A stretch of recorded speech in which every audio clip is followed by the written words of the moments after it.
Hello,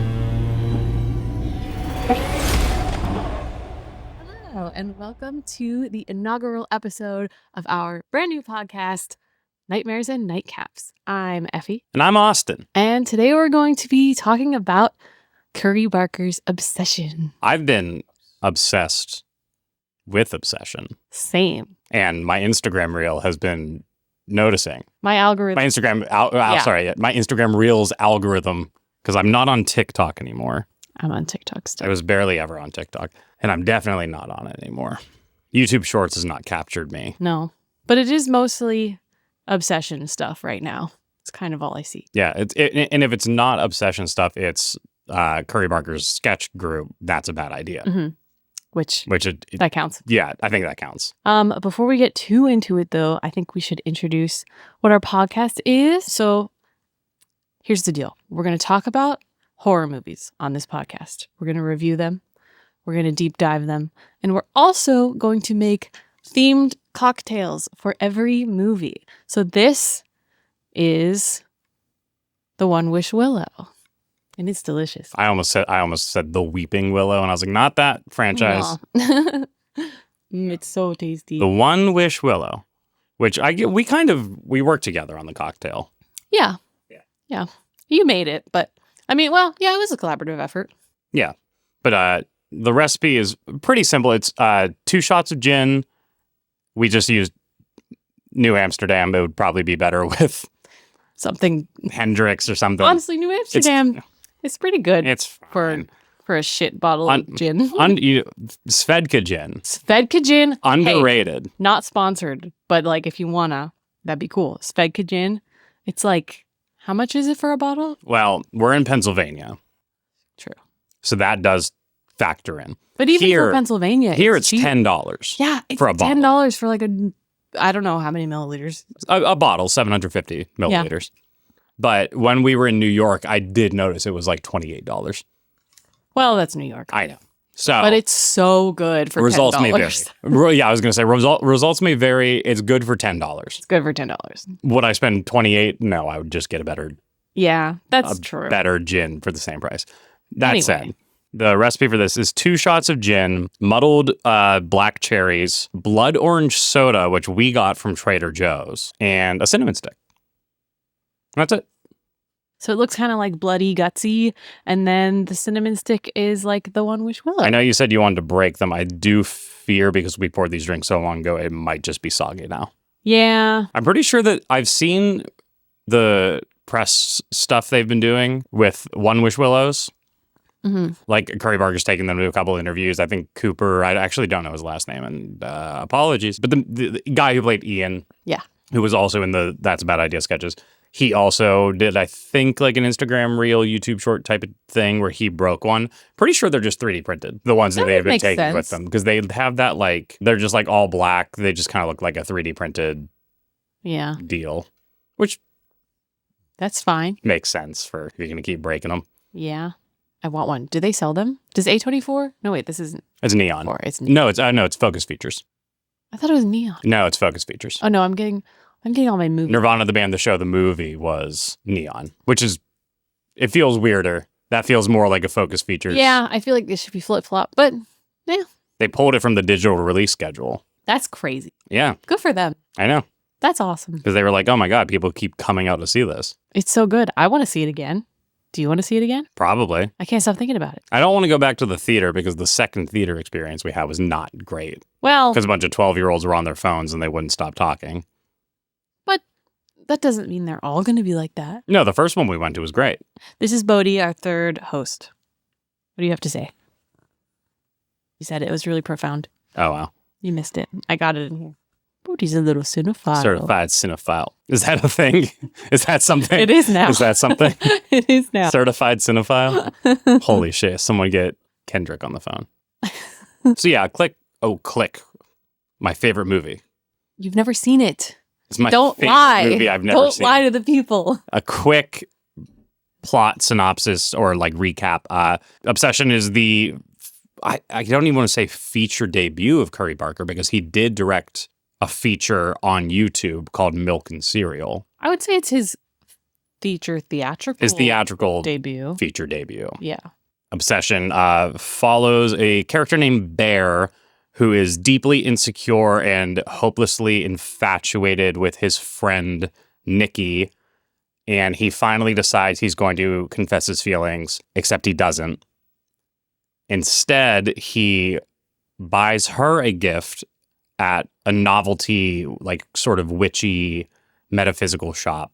And then he doesn't give her the gift. Instead, he makes the wish that he says, I wish Nikki Freeman loved me more than anyone in the fucking world. And the wish comes true. I don't think he says fucking. He does say fucking. In the trailers, he does not. In the movie, he does. Does he? Yeah. Not important. Go on. It's really not important. But he's he frustratedly, because he is angry at himself for not being able to confess his feelings, says, I wish Nikki Freeman loved me more than anyone in the entire world. And breaks it. And that wish comes true in a way that is not what he necessarily expected. That's our spoiler-free segment. That's the spoiler-free Yeah, I was going to say, synopsis. before you get any deeper into this episode, because this movie has been out for a while, we will be talking about spoilers. I think that goes without saying, but I just want to put a big fat spoiler warning right here so you know there will be lots and lots of spoilers in this. Yeah, there's a lot to say about the movie that can't be said without spoiling parts of it. And I feel like all of our strong opinions rely on the spoiler parts of it. Because, yeah, obviously. And boy, do we have some strong opinions. It's not even the movie that I have strong opinions about. It's the discourse It's around the discourse around the movie that has been incredibly frustrating to witness. Yes, I agree. 100%. Well, let's just talk about Bear. Ugh, the worst. Because a good way to start, he's the protagonist of the movie. And let's define that word. Great idea. The protagonist of a movie, as someone with a screenwriting degree, the protagonist of a movie is the central character whom the plot revolves around and also who drives the plot forward with their decisions. Name a movie.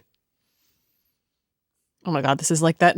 Name a woman. Name a woman. I've never seen a movie in my life. Name a movie. Because I was trying to think of one and then I had to Halloween. Pick a different movie. Because here's the thing. I don't think Jamie Lee does drive that movie. I think Michael Myers does. But That's true. She's very reactive. Slashers are a weird one genre-wise. The Labyrinth. The Labyrinth. Perfect. Labyrinth. Sorry. There's no the. Labyrinth. Great. Lead actress name. I'm blanking. Jennifer. Cool. You're going to say Coolidge? Jennifer Connelly? Jennifer Connelly. Jennifer Connelly as Sarah drives the plot forward because also a movie with a wish. Oh my God. Wow. As the person with a wish, she wishes that her baby brother was no longer, or I forget what the exact wording. And then Jareth, the Goblin King, played by David Bowie, comes and takes her brother away, and then she has to go on this odyssey to get him back. And every decision she makes and every step forward that she takes is the thing that makes the plot happen. Mm-hmm. And that is what a protagonist is. Mm-hmm. Another example, maybe more in line with Obsession, is American Psycho. Mm-hmm. Christian Bale's character, whose name Patrick Bateman, is the protagonist. He does all of the things that make the movie happen. Bad guy. Terrible guy. Villain. Horrible man. It's called American Psycho. Yeah. And so I've seen people on Threads and probably on X, the everything app, but I don't use that. Not on Blue Sky, because I also don't use that because no one's on it. Sorry, it hasn't really worked out. I've seen a lot of stuff on Reddit. People seem to be like pushing back on the idea that Bear is the protagonist of Obsession, or pushing back even just on the fact that he is, being like, he should not have been. Nikki should have been the protagonist. But I've seen people say, like, Bear's not the protagonist. Nikki is. Because he's bad. And it's like, he's still the protagonist. Sense. Yes. Yeah, he's bad. Protagonist doesn't mean you're the hero.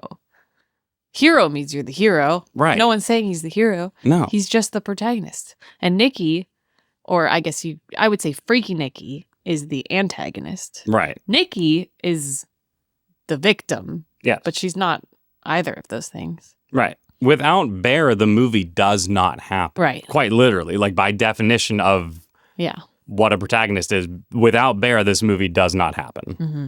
Without his wish, the movie does not happen. And like, I've seen a lot of people online saying like, this movie is glorifying an incel.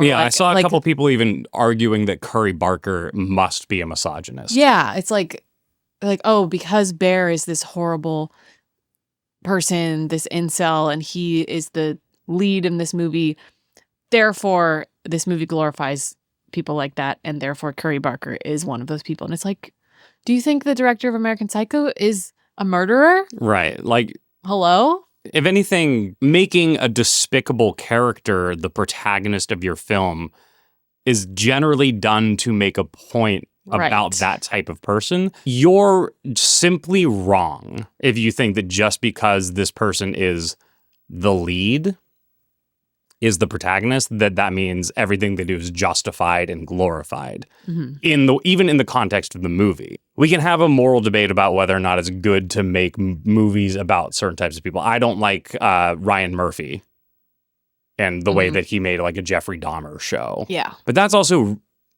it's real. And there are real victims still alive, like traumatized people whose families were not consulted. Right. And also, Ryan Murphy's shows fucking suck. Get him. They're terrible television. They are good for the first half of a season, maybe. But I love Glee. Glee is great TV. Glee is not good. Glee is great TV. Glee, we don't need to get into it. But at least Glee's camp. Hey, I'll give Glee that. Glee is camp. It's camp and fun, and I liked Riverdale season 1. Yeah. And I didn't mean to rhyme there, but I did. It's entertaining as hell. Yeah. Is it good? I'll tell you the moment Ryan Murphy fell off. It was American Horror Story season 4. Which one's 4? Freak Show. Yeah. Why is Neil Patrick Harris in it for 2 episodes? I don't even think I finished it. I think I stopped. I was like, this sucked. Don't? And somehow that show is still going. That's not the point. The point is that, where was I starting with this? Because he made Jeffrey Dahmer. Yeah, right.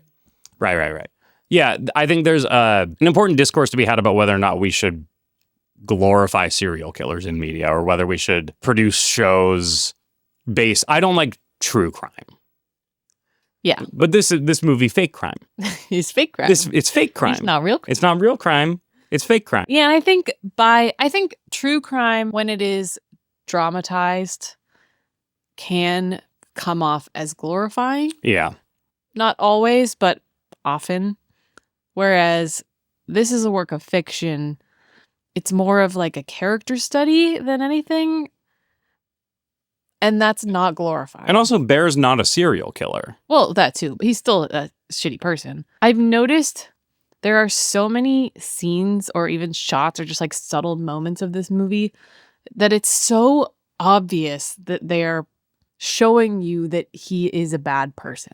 Like, if you really look at it, you're like, there's no way to infer that Curry Barker thinks Bear is a good guy. Right. And also, the other issue, I think maybe the larger issue, is that because you might sympathize with Bear, that means the movie wants you to think he's good. Like, that's what people are saying is like, oh, because I kind of liked him.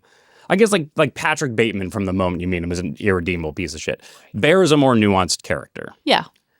But I think, like, again, the movie is trying to make a point about a certain type of person, and it's very, very clear on that point. And it's saying, like, Bear's main flaw is that he's a coward. Above anything else, he's an insecure coward. And he's selfish. Yes, but I think that is a symptom of the other two things. Yeah, it could be a symptom of insecurity. I think because he's insecure, because he's so afraid to be vulnerable, that leads him to do selfish things. Yes. Especially, the movie starts he's recently lost his grandmother, he's living in her house. His cat has died. He's very isolated, very alone. The guy that he considers his best friend, Ian, is a douchebag who, unbeknownst to Bear, has been sleeping with the girl that he's infatuated with and then gives him terrible advice. Mm-hmm. So, without naming names, we've talked to 2 of our friends about this movie. One guy friend and one a friend that we saw the movie with the second time. Mm-hmm. They both had very different reactions to Bear. Yes. My best friend Nick and I had the same opinion about Bear, which was we hated him from the first moment he's in the movie. That's so interesting because I didn't feel that way at all. The moment that I realized I don't like Bear is the moment that Nikki gave him an opportunity to confess his feelings and he didn't. And that was the moment that I was like, oh, I don't feel bad for him. He is literally doing this to himself. I think that's probably true of most people. I think the reason Nick and I had that same reaction is that we've both been that way, afraid to confess our feelings, very insecure, very like, well, if I tell this girl I like her and she doesn't like me back, like I'll kill myself. I've had unrequited crushes, even into later into adulthood than I would like to admit. Like I was better than him. Like I wasn't like, I wouldn't have made the same wish. I simply wouldn't have. Yeah, because making that wish, I mean, it's complicated because like obviously he didn't actually think it was going to come real. So a wish, if he would have known what was going to happen, he wouldn't have made that wish. Right. But this is why, ironically, you said it doesn't matter. I do think him saying the fucking world versus just the world is an important distinction because it shows that he did it because he was frustrated. Oh yeah, he was very he with himself. Yeah. Or he was just like, I wish Nikki Freeman loved me more than anyone. I don't think he was frustrated with himself. I think he's frustrated. He is. But I think he's also, he wants it to be given to him. He doesn't want to work for it. He doesn't want to work for it. He needed to change. Yeah. Not her. Yeah. Bear is problematic, but the movie is trying to say something through that. Right. And I feel like it's almost like a cautionary tale to men or just people in general who are that insecure and do make it a problem for themselves. And it's like, hey, like, look at the way this is affecting the people around you. Look at the way his insecurity affects Nikki. Obviously, it's a very dramatic fantasy like version of that. But his insecurity literally ruins her life, kills his friends. Like it's all his fault. Yeah. Not in a way that glorifies him at all. Yeah, I think what some people are seeing is that because he's so terrorized by it, some people are missing the point that it's his fault. Like I think some people will see this movie and they go, "Damn, bitches be crazy," and it's like, no, that's such a dumb take. I mean, I think the movie works because it works from both perspectives. Like people who've had stalkers, I think would relate heavily to this movie, male or female or non-binary, whatever. Like. Anyone who's been stalked, who's had a crazy ex. Or even people who have been obsessive, like Nikki. Obviously not to that extent. Right, but right. Some people... Like, I don't think it's I'm just saying I don't think it's a wrong read to be like, bitches be crazy, and that's terrifying. It's just like, if that's all you got from the movie. That's not the point. You're missing the other half of this, which is that, and the other frustrating thing is that Curry Barker has explicitly stated the One Wish Willow is not a monkey's paw. It is not like it grants your wish, but in a twisted way. It grants your wish. Yeah, like Ian gets $1 billion. There's no strings attached. And it doesn't... He just gets it. And the $1 billion doesn't drop in one large bag on him, crushing him and killing him. Yeah, because that would be an ironic monkey's paw. Yeah, it rains in a way that is like, hey, you get $1 billion. Here you go. I mean, I think that's why, like in this universe, it's clear that some people know that the wish is real, and they're not like scared of it. The shopkeep was like, I already used mine. Yeah, sorry. He's like, well, what'd you He's wish fine. for? Like, if in their minds, this is not a curse at all. It's right. a gift. But Curry Barker has explicitly even said it's not a monkey's paw. Yeah. The curse is Bear's wish. Yeah. By the nature of saying, I wish Nikki loved me more than anyone in the fucking world, he stole her autonomy. Like, yeah. Whatever contingency this One Wish Willow has, it can't just change her personality. It has to make something new. So like, I want $1 billion. Here's $1 billion new dollars.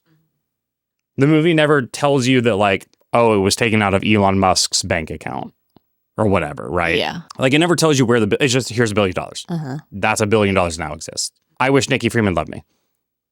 It's like, we can't change her psychology. We have to make an entire new personality based on what you've said. And that means that this new version of Nikki is one that all she thinks about is you. Yeah. Doesn't even think about herself. Like no self-preservation. I think that just reminded me. The scene where Bear leaves and she's just standing there smiling and then she pees herself and she's just like standing there all day. I thought that scene was absolutely horrifying. When we saw it in theaters, laughter. Everyone was like dying of hysterical laughter. The second time we saw it, everyone was laughing.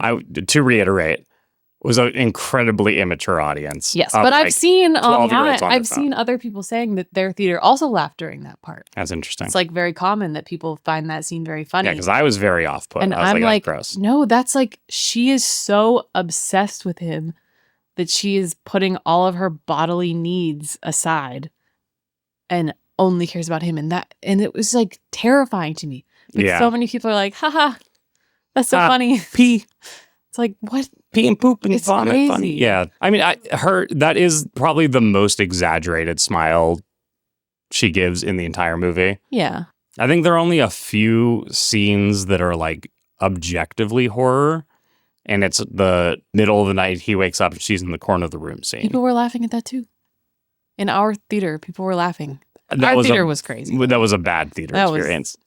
That was bad. That was rough. The kids next to us were just on their phones the entire time. But it was the whole theater. It was like a sold out showing and everyone was laughing. No, not everyone, but a lot. I think some people laughed because they're uncomfortable though. That's fair. Not because they think it's funny. That's true. Because I was hearing a lot of people being like, I'd imagine like maybe someone took their partner who doesn't watch horror movies, but was like, I don't know, I've been hearing a lot about this obsession movie. Mm-hmm. And then that partner, maybe they jumped or they really freaked out. And then the person next to them was like, ha ha ha, you got so scared. So I do think maybe that was also part of it. Yeah, that's fair. That's fair. What I think is really interesting about this as a horror movie is that it is scary for a lot of different reasons and scary to a lot of different people. Yeah. Like there's a horror in the fact that all of this stems from insecurity. It's like, wow, look how destructive my insecurity can be. That's scary. It's also scary from Nikki's perspective of losing her autonomy. Well, I think that's really driven home by the car scene where he calls the customer service rep for the One Wish Willows. Yeah. And he's like, do you want to talk to her? Yeah. He's like, who? And then Nikki. And then you just hear like visceral screaming. Yeah. And you're like, oh, that's what she's going through this entire time? Just the entire time that her body's moving around. Just like, and she has no control. And she's just like trapped. And it's his fault.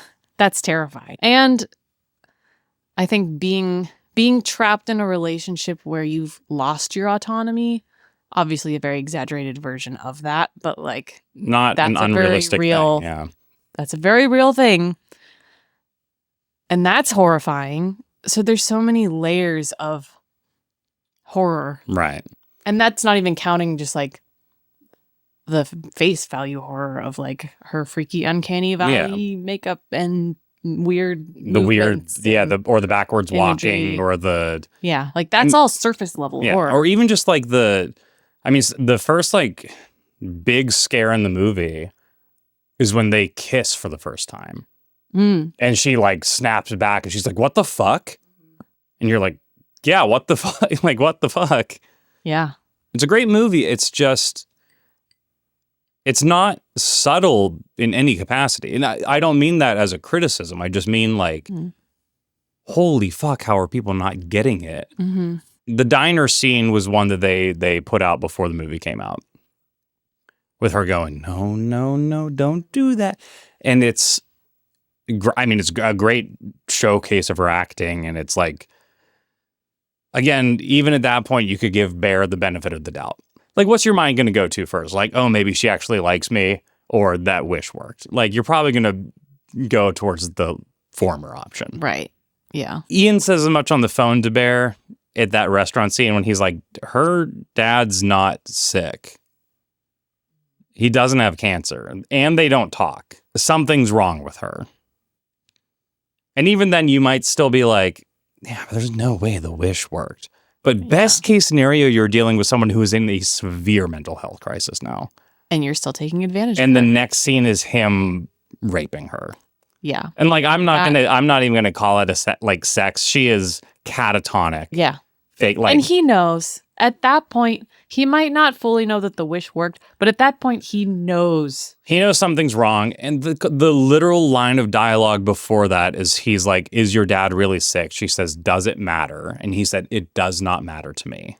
Mm-hmm. It not only does it not matter that she's lying about her dad, it doesn't matter that she's lying at all. Or that she's not. Or that she's not okay. Okay, or that she's not Nikki. Or that something is wrong here. He's like, nothing matters because I got what I want. Yeah, I got what I want. I'm with Nikki, even though he's really not. Right.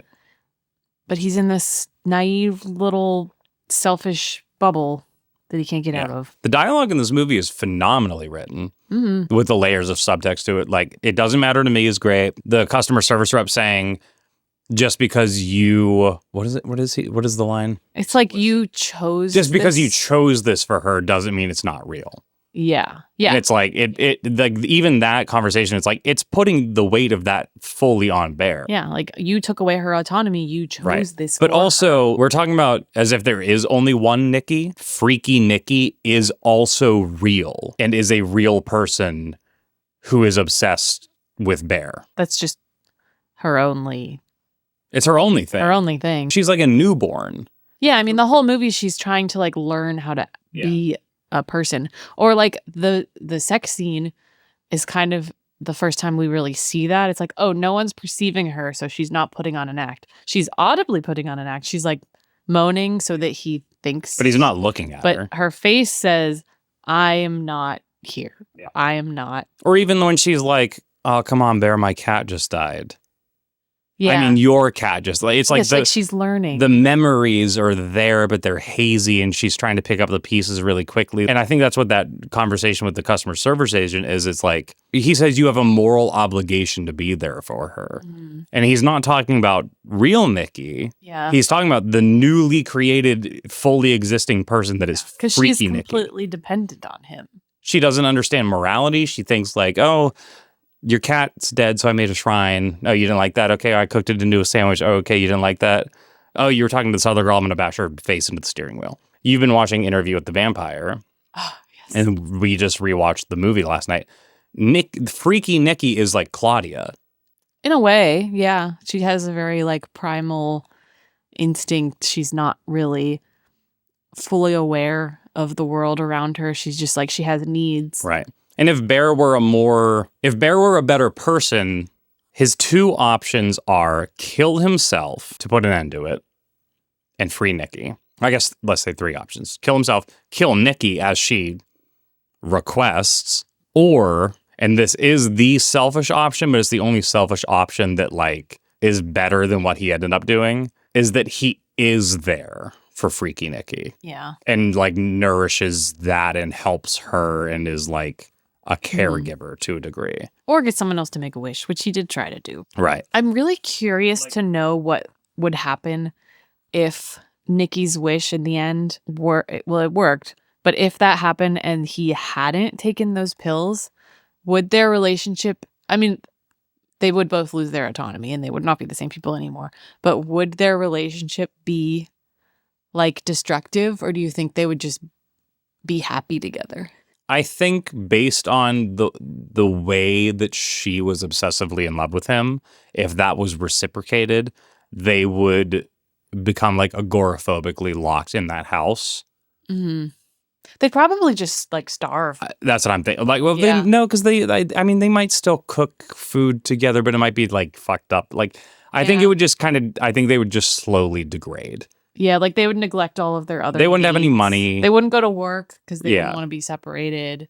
They'd be like homeless. Yeah, they'd probably like just deteriorate. I think it would just be like it'd be self-destructive. Yeah, like but a very slow, kind of just rotting away zombie-like thing. I mean, it's two extremely codependent people. There's no way that works. No. I saw an interesting perspective that at the very end, Nikki wishes that Bear would love her as much as she loves him. He's like about to kill himself, tries to throw it back up, and then he's like, Because he's a pussy. And then he's like, la di da di da, I'm gonna go look at Nikki. Someone's like, wait, if he loved her so much, he would want to live to be with her. So why would he not continue with the throwing up of the pills so that he could stay alive, so that he could be with Nikki? I think the real answer to that is in defense of the way the movie went already, is that, if he really, really, really loved her, he would kill himself because that's what sets her free. But it's not love. It's obsession. But the words they use are love. Right. The word he used was love. Yeah. It manifested as obsession, but it is love. Yeah, but if it really was love, then... But he said, I wish she'd love me more than anyone in the world, and that includes herself. Yeah. Which is why she doesn't take care of her own needs. Right. Basically, if someone was trying to poke holes in the ending, being like, well, why would he still not throw up the pills? And it was like, well, you could argue that the selfless, loving thing to do is kill yourself still. Yeah. I would also argue that though it's very clear that the way this works is you're not thinking, like, he probably, it just like clicked for him, like, oh, all I care about is Nikki. I don't even acknowledge that I just took a bunch of pills. Like, I'm just obsessed with you, and I want you. I love you. Like, I'm not even aware of myself. That's probably anymore. the real answer, is that in the same way that she was like, my cat just died. I mean, like, he was just so confused and like, Nikki? Yeah. Like, I don't even know what's going on with me. Like, look at you. Right. I think I'm just trying to address a lot of what I've seen online, which is... I mean, that's a really interesting take, too. It was interesting. And it was interesting that someone was like, oh, that's a plot hole. And someone else could be like, actually, no. Because if you love someone so much, that would actually be the only thing that makes Bear selfless. Yeah. So I was like, oh, man, that is an interesting perspective. But I also think it's reading too much. And this is like the thing I hate about modern horror discourse, is that everyone wants to know all of the lore to everything. I don't find it all that interesting. I love a good lore. I don't like the world, but I don't think every movie needs that. I don't think every movie needs to be picked apart as meticulously as people have been picking apart this movie, or like people have been inserting so many extremely far-fetched theories just because they like want there to be more meaning to certain things. Right. It's like some things just happen. I think the lore, like, people want to latch onto lore because I guess this is my hot take. People want to latch onto deep lore for something because having deep backstory and having deep lore is a crutch for bad stories. I thought the weakest part of Backrooms was the screenplay and was the actual story. But because Kane Parsons is so familiar with Backrooms lore, and because there were so many Easter eggs that fans of that community project were probably eating, that they were like, oh, this is amazing. Like, look at that little thing. That's level 7 of the Backrooms, or whatever it might be. Okay, but I don't give a shit in this hour and a half long experience what the lore is. I'm more interested in the story that you're telling. And I think Backrooms, the story is fine. It's not bad. It's fine. He's a 20-year-old filmmaker as well. Like, I'm not going to sit here and be like, it's dog shit. Like, it's a competent movie. But because there is so much lore with the Backrooms, I think it hampers the movie to a degree. Whereas I think Obsession is a much more focused, concise story and message. And so when people are like asking Curry Barker, like, what's the lore of the One Wish Willow? Like, it's almost like people want the next movie to be set in 1670 and you meet a witch who created the first One Wish Willow. Yeah. And I have no interest in that. Current horror audiences, or current just audiences in general, modern audiences want to know everything. Like, I need to know everyone's backstory. I need to know the origin of everything. I need to know exactly what the One Wish Willow is, who made it, where does it come from, what does it do, is it a curse, is she possessed? And it's like, I feel like we've forgotten that so many great stories are great stories because there's so much missing. Right. Or there's so much focused. mystery. Or they're focused and it doesn't need... Like, a good story doesn't need to rely on that. The story is strong enough on its own. Or sometimes things are just like representative or they're a metaphor. I don't think in this case it's a metaphor per se, but I think there's too much reading between the lines when there doesn't need to be anything there anyway. Yeah. It's good to be analytical. For sure. It's good to like look at the theoretical stuff in a movie or to be like, ooh, what is this trying to convey? Yeah. But I think there's a difference between trying to convey and what is the nitty gritty. In the same way, it's like writing a high school essay for your English class and your teacher's like, what is the deeper meaning behind Ethan Frome? And you're like, I don't know. He was kind of a piece of shit. If you get the message of the movie, but what's crazy to me is that people are missing the message of obsession, or they're calling Curry Barker an incel, or they're saying that this movie is like misogynist because it has a male protagonist and a female victim. The movie is to shine a light on the subtle incel guy. Most guys are who fall down those rabbit holes are bare. They're insecure. They're afraid of showing emotion. They're afraid of, and what this movie does so well is that it shows even if you don't become Andrew Tate or clavicular, you can still cause damage just by not being honest. I mean, I think Bear is like the quintessential nice guy. Yes. Like, he doesn't view himself as threatening. And I think most viewers don't either at the very beginning of the movie. He's like a people pleaser. He's very soft-spoken. He's like a nice guy. He's like, I'm a nice guy. I wouldn't hurt you. Nikki even says, like, you're the only person I can talk to about my fiction. The first time we watched this, I thought Bear was the villain the moment we got to their sex scene. Yeah. First time I saw it, that was the moment that I've decided, oh, he is the bad guy. The second time I watched it, I actually think it is subtly given to you in the montage of their relationship. Like when he does the wish, she's looking at him and he's like turning her head away. She looks at him like lovingly, and he grabs her face and he turns it away. Yeah. And that is so fucking gross. If a man did that to me, I would feel so terrible. She's literally just looking at him like, wow, I love you. And he's like, he pushes her away. He grabs her face and he turns it away. And that is so disgusting. Like, I know it's such a subtle thing. And it's kind of played for comedy. It is. Because that's like a cute montage where it's like, oh, look how happy they are now that he got his wish. First time I saw it, I was like, oh, that's kind of funny. But then I was like, oh, no, that's like, there's just something about it that says so much about who he is as a character. Especially, I was going to say, I think even the reading that he doesn't know that the wish is what caused it, I was like, it actually makes that scene worse.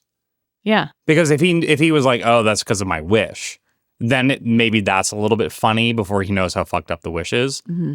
But like the fact that it's like, oh no, he thinks this is just real. Yeah. Or he's at least deluded himself to think this is just real. What the fuck, gross. Dude? It's That's weird. a really good point. Yeah. It's really fucked up. Yeah, that he does that. No, you're right. It's really fucked up. I haven't seen anyone else point to that moment. It just really grossed me out. I was like, it's very controlling.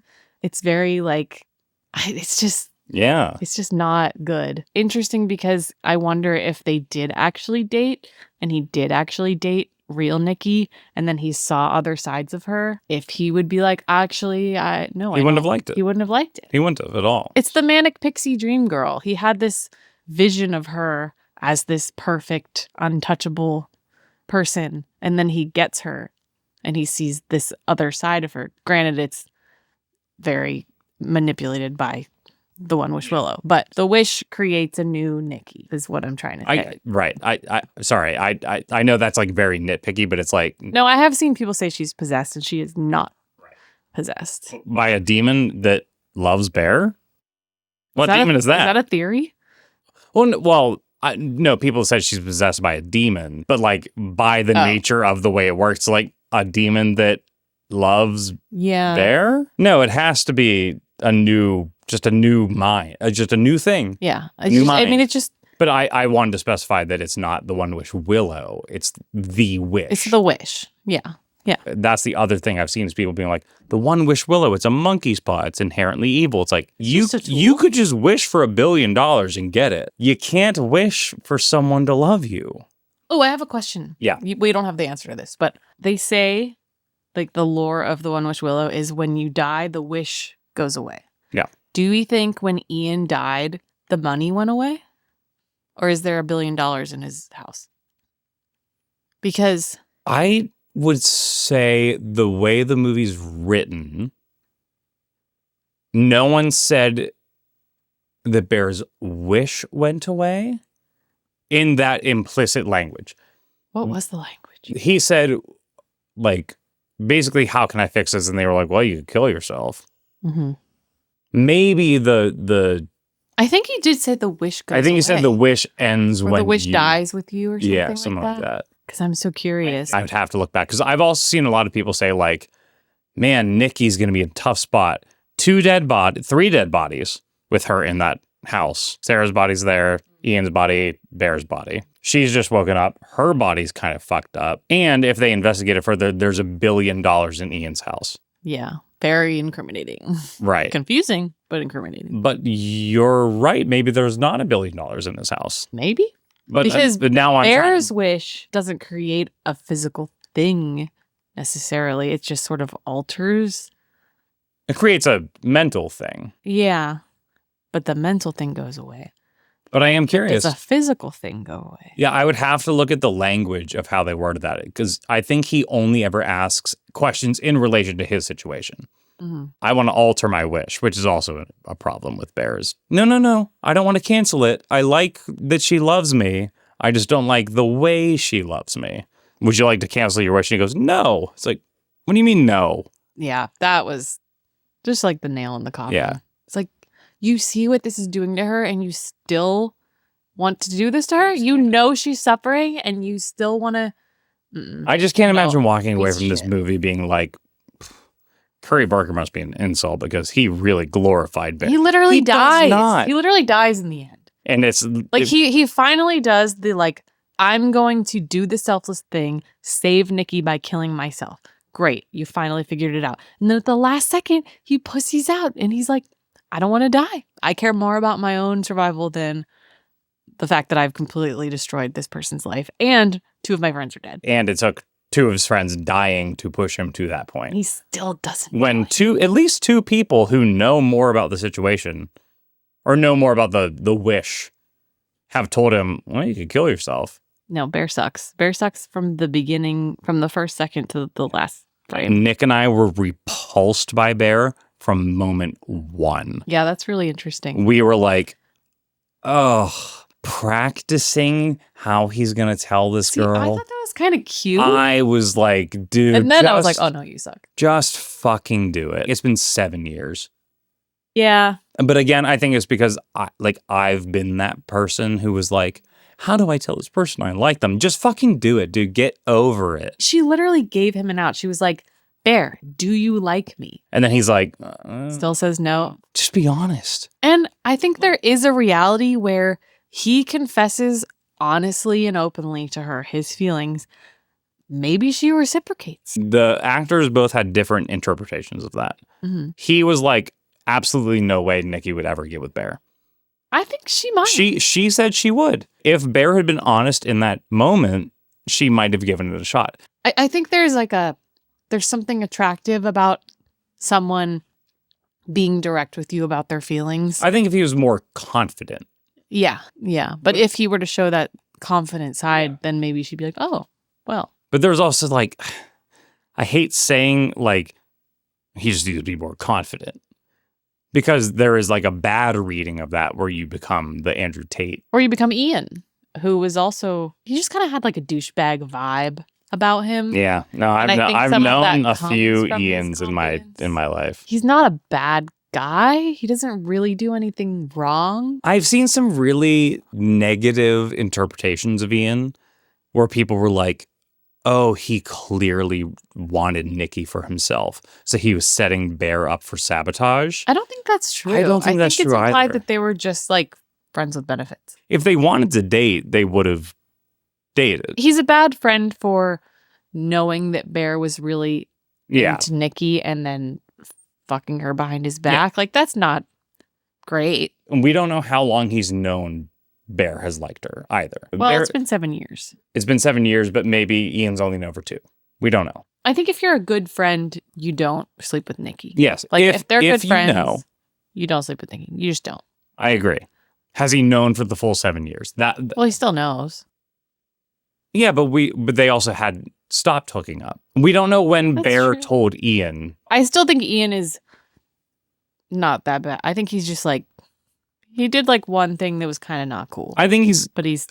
kind of a douchebag, but I don't think he from the get-go was like, yeah, I'm going to ruin this for him. Yeah. I mean, he's trying to help him in the diner. Like, I think the advice is genuine. I think it's misguided. Yeah. I think he's just kind of an idiot. Yeah. He's an idiot douchebag. Yeah. He's not a good guy. I just think he's not a saboteur. Yeah, he gave him bad advice, but I think it was genuine. Mm-hmm. I don't think it was like, I'm going to give you bad advice so you fail. I think he was like, no, I'm going to give you the advice that worked for me. Yeah. I don't think anyone in this movie is as villainous as they're being painted on. Like, Bear is a villain in the context of the movie. I do think he's also sympathetic up to a point. Yeah. He is a villain, but he is not black. It's not black and white. Yeah. It's very nuanced. It's like all rooted in this insecurity, and there are so many things about him that he doesn't see that if he did see, maybe he could fix. Right. Like, he could change and he could grow. And he does have good traits. Yeah. Like, there is a real chemistry and connection with him and Sarah. Like, she clearly sees something in him that isn't horrible. Right. Like, he does have it in him. Still likes him as a friend. Yeah. And relies on him. He kind of, it's complicated. He's very nuanced. I think he's a very well-written character. Me too. There's a lot to analyze. Yeah. When he's initially told, like, oh yeah, if you kill yourself, the wish will go away. Sure, from like an outsider perspective, you're like, well, do that. Obviously do that. And it's like, well, no, if you're in that position, you don't want to die. You don't want to do that. You're going to try and find another solution. And he does, like you said, to be fair, he does try to get Ian to make a wish. It's just that Ian doesn't believe him. If one of my very close friends came to me and was like, hey, I fucked up. I made a wish on this thing. You have the chance to fix it. Even if I didn't believe them, I would hedge the bet on making the choice that fixes it. Yeah. I would be like, I'm going to do this, but you're great. Wish you didn't make your wish. Even though I didn't see the result, I'd be like, all right, man, is that what you wanted? It's a great moment. It's a great I really moment. like that stuff. I think it shows that they're not that close, though. Yeah. I think it further adds to Bear's isolation, which further adds to like every decision he's made as a character. At the end of the day, Obsession is mostly a movie about like the male loneliness epidemic. And it's a way of showing that like, oh, not only are guys lonely romantically, they are lonely in their friendships. And the friendships they forge are not genuine. They are not authentic, real. It's all rooted in like people pleasing or performative. cowardice. No one's being honest with each other. Right. So yeah, there is a huge lack of communication where if people communicated in this movie, everything would be resolved. Yeah. Just by communicating honestly. Yes, 100%. And that is a huge theme. And it's almost frustrating. It is frustrating. It's so frustrating. But I'm not frustrated with Curry Barker. Like, I'm not frustrated in the sense that it's bad writing. No. I'm frustrated that it's so good. Yeah. It's so authentic that I'm like, yeah. No, I'm like, we all just need to talk more. Yeah. Which I think is really profound. If you break this movie down, it's like, yeah, none of this would have happened if he had just been a little more, not even confident, just honest and vulnerable. And you're never going to foster good, strong relationships if you can't be vulnerable and honest with people and like let your guard down a little bit. If you're just putting up this facade and lying because you're scared, you're never going to connect with anyone. You know, my advice to young men is like, if you are interested in somebody, just tell them. Men will do anything but be honest. I don't like to draw distinctive lines like this, but I think a lot of women will get the point of the movie very early on because they've experienced it. Because young women have been through so much shit in relationships. It's like a cautionary tale. It's like, don't be victim to this bullshit, and also grow up. Don't be such a pussy. To be fair to some of the criticism of this movie, it is very male-centric. Sure. But I think it's trying to reach young men and tell them, like, don't be this way. Yeah, it's illustrating a problem. I think Nikki is sort of a catalyst for the message. It's like that's why we don't see things from her perspective, because that would not make sense. It also would take away the horror if it was more from her perspective. I think the sort of not knowing what's going on there is terrifying. It's like the female characters are doing all of the right things that Bear cannot do, and that sort of parallel makes it more clear that like they're doing it. He can't do it. If he wouldn't have gotten in the way and fucked it all up, they would have both had a better life. From that. They would have benefited from their ability to do that for themselves, whereas he's kind of stunted. I think Obsession is a phenomenal horror movie. I love it. This movie is tied for the #1 spot of my favorite movie of the year with Nirvana, the band, the show, the movie. They're tied for me for the best movie of the year. Oh, no. What? Oh, no. What? Oh, no. Did it just die? I don't know. Well, I guess we got to wrap it up because my camera died. I think we said everything we needed to say anyway. Yeah. I love this movie. It's so good. We'll get some close-ups of Bodhi laying in bed. And just cut to Bodhi when I talk. When you're talking. if the camera's dead, we'll just cut to Bodhi. Oh, look at that baby. Yeah. Oh. Yeah. Yeah. Hey, thanks for tuning in. If you tuned in, subscribe, smash that like button. Smash that like button. Thanks for watching / listening. Bye.